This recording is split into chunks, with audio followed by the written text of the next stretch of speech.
এই বেটা, সঙ্গে যা আছে তা দিয়ে যা। কেন দেবো কেন? ওরে আমরা যে ডাকাত, তাই ভালো মানুষের মতন সঙ্গে যা আছে তা দিয়ে সুরসুর করে চলে যাবি। না হলে এক কোপে করে কেটে নেবো তোর মাথা। ওরে বাবা রে, এ কি সর্বনেশে কাণ্ড রে! হ্যাঁ, সেই জঙ্গলে ডাকাত! ওরে বাবা, আগে তো কখনো ছিল না এই কৃষ্ণনগরে। এ কি ঘোর দুর্দিন এলো রে বাবা! আগে ছিল না, এখন এসেছি। দে সঙ্গে যা আছে তা দিয়ে প্রাণ নিয়ে কেটে পড়। এই নাও, এই নাও, সঙ্গে যা ছিল সব দিয়ে দিলাম। এবার আমায় যেতে দাও। রে, এত সহজে কি যেতে দেওয়া যায়? আগে তোর পুঁটলি গুলো একটু হাঁটকে পাটকে দেখি।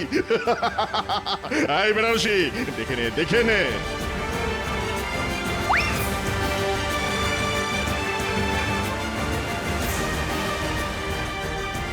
না রে আনারসি, রোজকার কিছু নেই। যা, ভাগ। যা, মাত্র 2 টাকা রোজগার হলো রে বেনারসি। খাটুনি বৃথা। ধৈর্য ধর আনারসি, দেখিস ঠিক শাসালো কেউ আসবেই। চল গাছে উঠে বসে থাকি।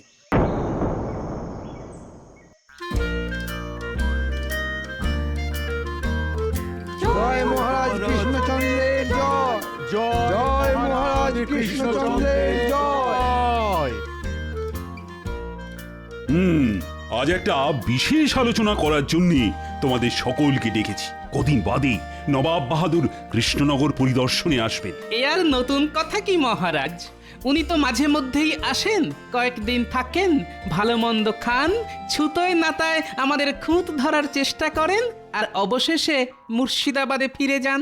না না গোপাল, তাঁর এবারের আশা কিন্তু সেরকমের আশা নয়। এবার তিনি আসছেন আমাদের কৃষ্ণনগরের আইন শৃঙ্খলা দেখতে। আইন শৃঙ্খলা? তা সেটা তো আমার ব্যাপার নয় মহারাজ।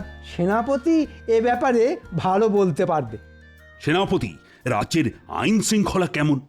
মহারাজ, মহারাজ! এই কে হে তুমি? দেখছো রাজসভায় একটা গুরুত্বপূর্ণ বিষয় নিয়ে আলোচনা হচ্ছে, তার মধ্যে মহারাজ বলে এসে দাঁড়ালে। কোথাকার আহম্মুক তুমি? আগে বড় বিপদে পড়ে মহারাজের শরণাপন্ন হয়েছি। শরণাপন্ন হয়ে মাথা কিনেছ আর কি। মন্ত্রী, তুমি ওকে বলতে দাও। হ্যাঁ, বলো তুমি বলো তো। মহারাজ, আমাদের রাজ্যের দক্ষিণ প্রান্তে এই যে জঙ্গলটা আছে, আজ সকালে ওই জঙ্গলের মধ্যে দিয়ে আমি আমার ওই মেয়ের বাড়ি যাচ্ছিলাম। সঙ্গে 2 টাকা ছিল। হঠাৎ 2 ডাকাত এসে আমায় চেপে ধরলো। ওদের হাতে আবার তলোয়ার। আমাকে মেরে ফেলার ভয় দেখিয়ে ওই 2 টাকা ওরা কেড়ে নিল মহারাজ। সেনাপতি, এ কি শুনছি? মন্ত্রী, এই গরিব মানুষটাকে 2 টাকা দিয়ে দাও। তুমি এখন বাইরে গিয়ে অপেক্ষা করো, রাজসভা শেষ হলে টাকা পাবে। মহারাজের জয় হোক। বুঝলে সেনাপতি, আজই সৈন্য সামন্ত নিয়ে তুমি জঙ্গলে ঢুকে ডাকাত দুটোকে পিছমোড়া করে বেঁধে নিয়ে আসবে। মনে রেখো, কদিন বাদেই কিন্তু নবাব বাহাদুর আসছেন। তার আগেই এই ডাকাতদের ধরা চাই। আর হ্যাঁ, দরকার হলে মন্ত্রীকেও সঙ্গে নেবে। যথাজ্ঞা মহারাজ। সভা আজকের মতো শেষ হলো। আচ্ছা, কি গেরো বলো তো সেনাপতি? জঙ্গলের মধ্যে ডেরা বাঁধতে ডাকাতরা সময় পেল না। এই বুড়ো বয়সে ডাকাতদের সঙ্গে লড়তে কার ভালো লাগে বলো তো? হ্যাঁ, ভয় পাচ্ছেন মন্ত্রী মশাই? ভয় কেন পাবো? আমরা তো আর তোমার মতো ভীতু নই। কি বলো সেনাপতি? একেবারে ঠিক। জঙ্গলে ঢুকবো আর ডাকাতের কান ধরে হিড় করে টেনে নিয়ে আসবো। হ্যাঁ, ওদের হাতে কিন্তু তলোয়ার আছে, দেখবেন আপনাদের কান যেন আবার কাটা না যায়। মস্করা হচ্ছে? আমাদের সাথে মস্করা হচ্ছে? দাঁড়া বেটা পেট মোটা, তোকে দেখাচ্ছি।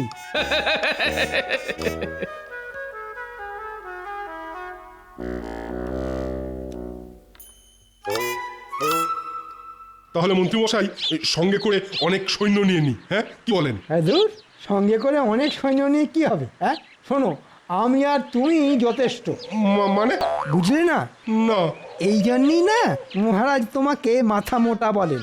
শোনো, আমার স্থির বিশ্বাস জঙ্গলে ডাকাত মাকাত কেউ নেই।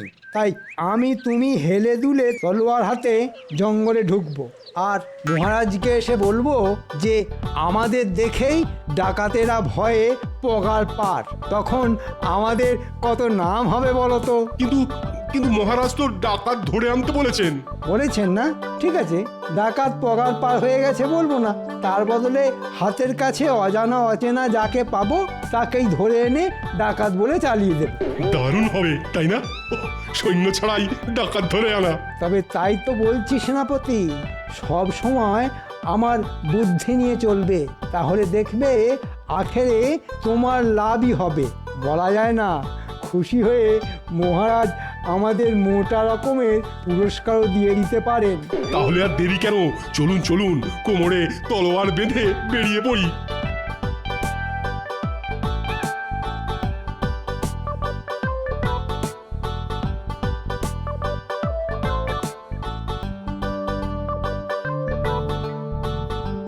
দুই বীর ডাকাত ধরতে গেল।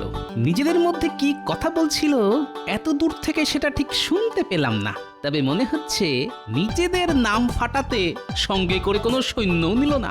ডাকাত ধরতে গিয়ে নিজেরাই আবার ডাকাতদের হাতে ধরা পড়ে যাবে না তো?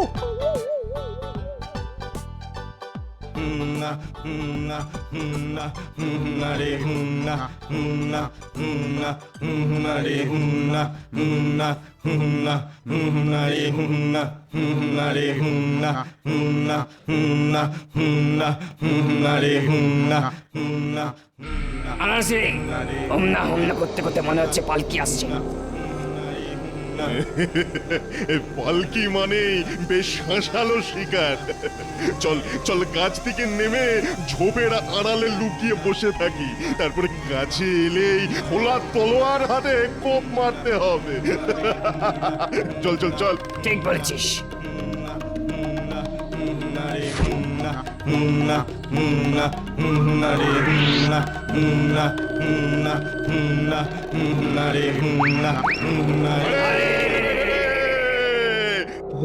ওরে বাবা, ডাকাত!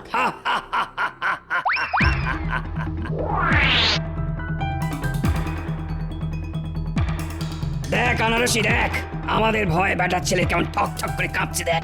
এই বেটা, পালকির ভেতরে কে আছে রে? বউ? বিয়ে করে ফিরছিস? নতুন বউয়ের গায়ে গয়না গাটি আছে। মানে খুবই সামান্য, আসলে খুব গরিব, খুব গরিবের মেয়ে। ডাক বউকে পালকি বাইরে ডাক। এই শুনছো? পালকির বাইরে এসো, ডাকাত কাকু এসছে।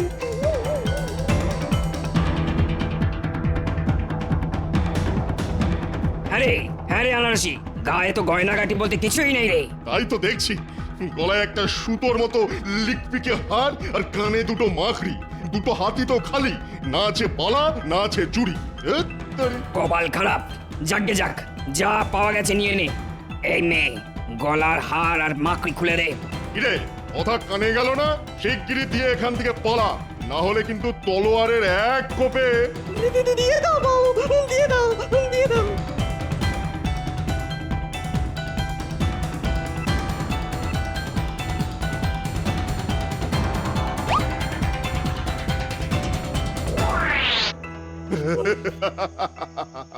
পালিয়েছে, আমাদের ভয়ে পালিয়েছে। চল আবার গাছে উঠে বসে থাকি।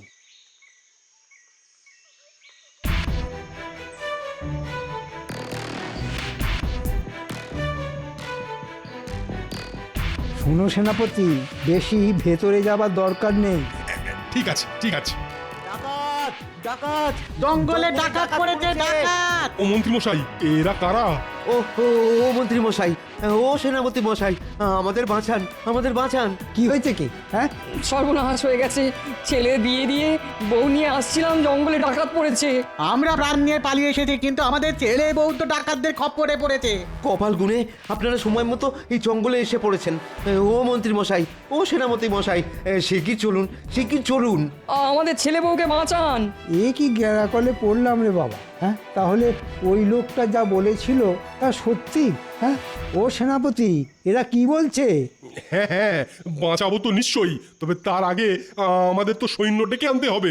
আহা, আরে সৈন্য সামন্ত আনতে আনতে ওদিকে হয়তো ডাকাতেরা আমাদের ছেলে বউকে মেরে ফেলবে, তাড়াতাড়ি চলুন। হ্যাঁ, ওদের হাতে ইয়া বড় বড় তলোয়ার। কি সেনাপতি কি করবে? এক্ষুনি যান, গিয়ে ডাকাত ধরুন, না হলে আমরা কিন্তু মহারাজের কাছে গিয়ে নালিশ করবো যে আপনাদের জানানোর পরেও আপনারা কিচ্ছুটি করেননি। ওরে বাবা, এ কি গেরো, সবকিছু আপনার জন্য হয়েছে। তখন পই পই করে বললাম সৈন্য নিয়ে চলুন, সৈন্য নিয়ে চলুন, তা না। বুঝলি আনারসি, এই কৃষ্ণনগরের জঙ্গলে ঠিক যেন জমলো না। ঠিক বলেছিস, প্রথম দুদিন তো কিছু শিকারই জোটেনি, আর যাও বা জুটলো তাও সবাই গরিব। একজনের ট্যাঁকে মাত্র 2 টাকা, আর এই তো দেখলি বর কনের ছিঁড়ি, কনের গলায় সুতোর মতো সোনার হার, আর কানে টিকটিক একটা মাকড়ি। বেঁচে আর ক টাকায় হবে বলতো? অথচ এই মুহূর্তে এই জঙ্গল ছেড়ে কোথায় আর যাবো বল? পলাশিতে ডাকাতি করতে গিয়ে নবাবের সৈন্যের হাতে যা আমার খেয়েছিলাম। ঠিক বলেছিস, ঠিক বলেছিস, এখনো ভালো করে গায়ের ব্যথাও মরেনি। হ্যাঁ গো সেনাপতি, ডাকাতগুলোকে সামলাতে পারবে তো? আমি একা সামলাবো কেন? সঙ্গে আপনি আছেন কি করতে? এই দেখো, রেগে যাচ্ছ কেন?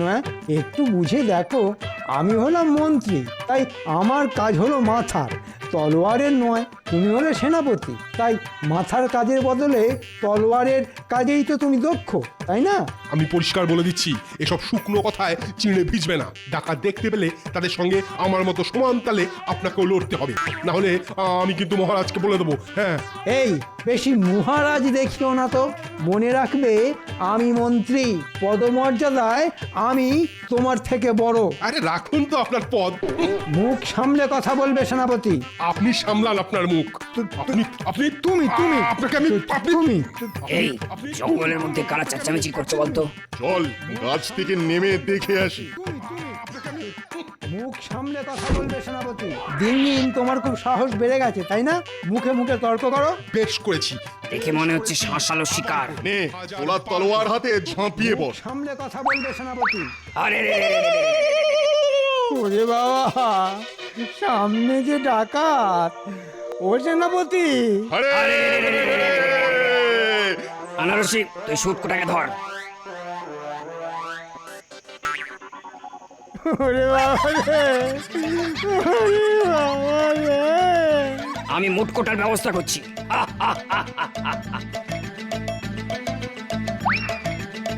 মুটকোটা পালিয়ে গেছে। তাহলে আমাকেও পালিয়ে যেতে দে, তোদের দুটো পায়ে পড়ি। চপ, 1000 টাকা না পেলে কিছুতেই ছাড়বো না। ওরে বাবা, 1000 টাকা তো নেই রে। তাহলে তোর ধর থেকে মুন্ডুটা ঘেঁচাং থু করে দেব।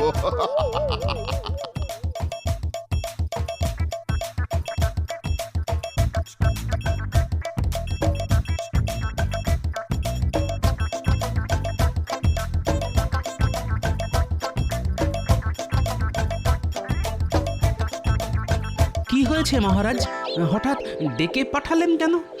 জানো তো গোপাল, সঙ্গে করে কোনো সৈন্য না নিয়ে মন্ত্রী আর সেনাপতি জঙ্গলে ডাকাত ধরতে গেছে, কিন্তু এখনো তো ফিরলো না। এত চিন্তা হচ্ছে না, তাই তোমাকে ডেকে পাঠালাম। দুজনে যখন গেছে তখন নিশ্চয়ই ডাকাত ধরে নিয়ে আসবে। ওই তো সেনাপতি এসে গেছে। সেনাপতি, ডাকাত কই?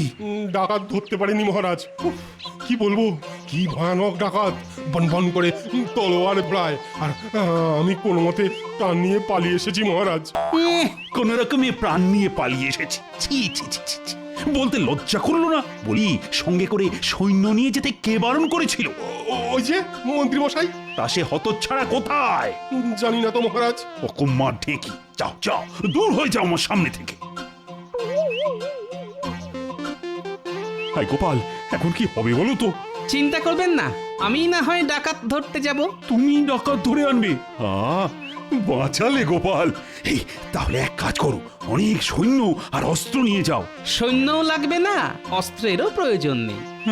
সৈন্য অস্ত্র এসব না নিয়ে কি দিয়ে তুমি ডাকাত ধরবে বলো তো? কেন?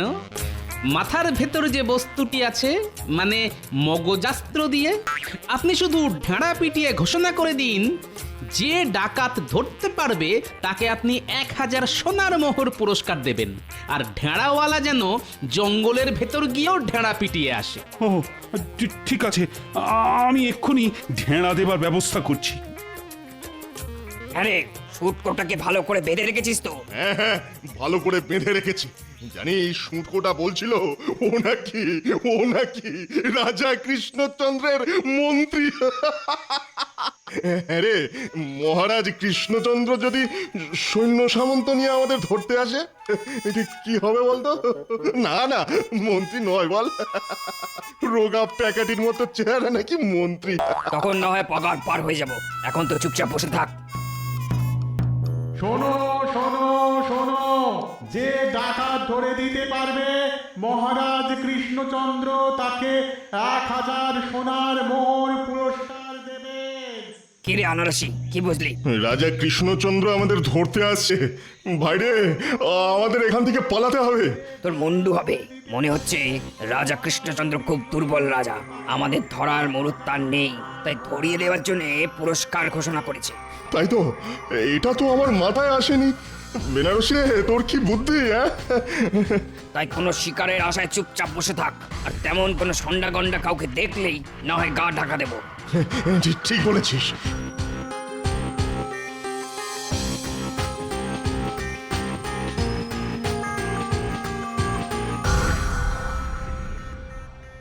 বেনারসি রে, একটা মোটকুর শিকার আসছে রে। চল তাড়াতাড়ি গাছ থেকে নেমে বেটাকে ধরি।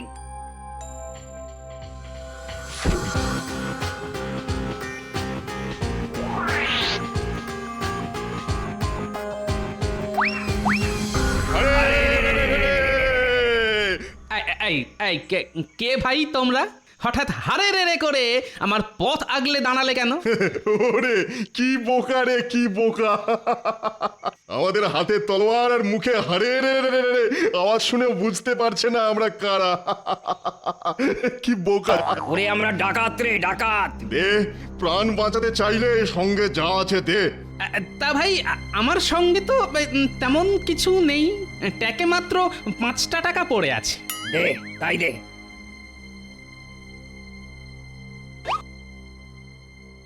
যা, এবার দূর হয়ে যা। তা না হয় যাচ্ছি, কিন্তু ভাই আচ্ছা, ডাকাতি করে কত রোজগার হয় তোমাদের? ভালো না, ভালো না। এই জঙ্গলে কদিন ধরে আস্তানা গেড়েছি, রোজগার পাতি তেমন কিছুই হয়নি। আচ্ছা যদি ধরো 500 সোনার মোহর পাও তাহলে কেমন হয়? 500 সোনার মোহর? কে দেবে, কে দেবে?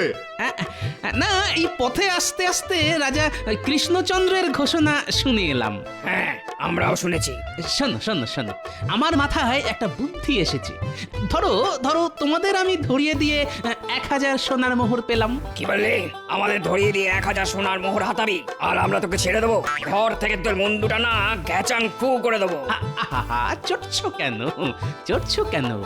ধরিয়ে দেওয়াটা তো আমার আর তোমাদের মধ্যে একটা গড়া পেটা ব্যাপার হবে। কদিন হাজতে থেকে তারপরও ছাড়া পেয়ে যাবে, আর আমি তখন ওই 1000 মোহর থেকে 500 মোহর তোমাদের দিয়ে দেব। 500 মোহর আমাদের দিয়ে দিবি?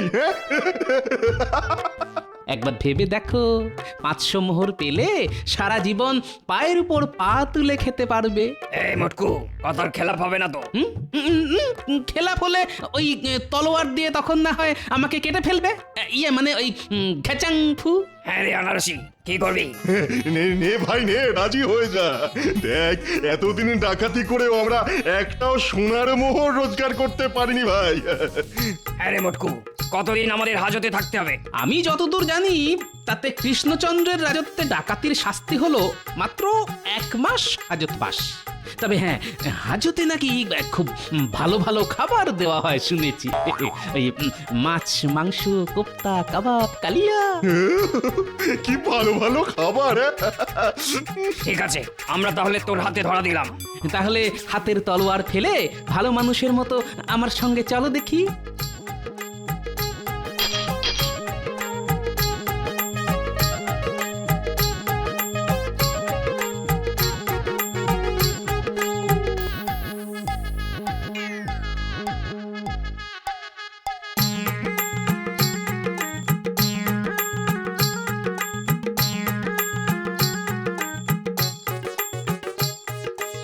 মহারাজ এনেছি। ও এরাই তাহলে সেই ডাকাত। প্রহরী, এক্ষুনি এদের গ্রেপ্তার করে হাজতে ভরে দাও। থাক থাক বেটারা সারা জীবন হাজতের অন্ধকারে। সেটা কি করে হবে? মোটকু তো বলেছে মাত্র 1 মাস হাজত বাস। আর আর সেখানে ভালো ভালো খাওয়া। হ্যাঁ, ভালো খাওয়া তো বটেই। সকালে আচ্ছা ডান্ডা আর রাতে মার খেয়ে ঠান্ডা। তার মানে ওরে বোকা ডাকাত, তোদের ধরার জন্যে ওটা ছিল আমার চাল। হ্যাঁ নয় হ্যাঁ। এবার বলতো আমাদের মন্ত্রীকে কোথায় রেখেছিস? না বললে কিন্তু খাওয়া বন্ধ। বলছি বলছি মিথ্যে কথায় ভুলিয়ে আমাদের অনেক সর্বনাশ তো করেছিস। এরপর আর খাওয়া বন্ধ করে দিস না ভাই। তাহলে বল। জঙ্গলের বুড়ো বটগাছের সাথে বেঁধে রেখেছি। লক্ষ্মীরা, এই দুটোকে হাজতে ঠুকিয়ে মন্ত্রীকে উদ্ধার করে নিয়ে এসো। চল চল চল চল। সত্যি গোপাল, তোমার বুদ্ধির তুলনা নেই। কত সহজে ডাকাত ধরে নিয়ে এলে। সবই আপনার আশীর্বাদ আর আমার মগজাস্ত্রের জোরে মহারাজ।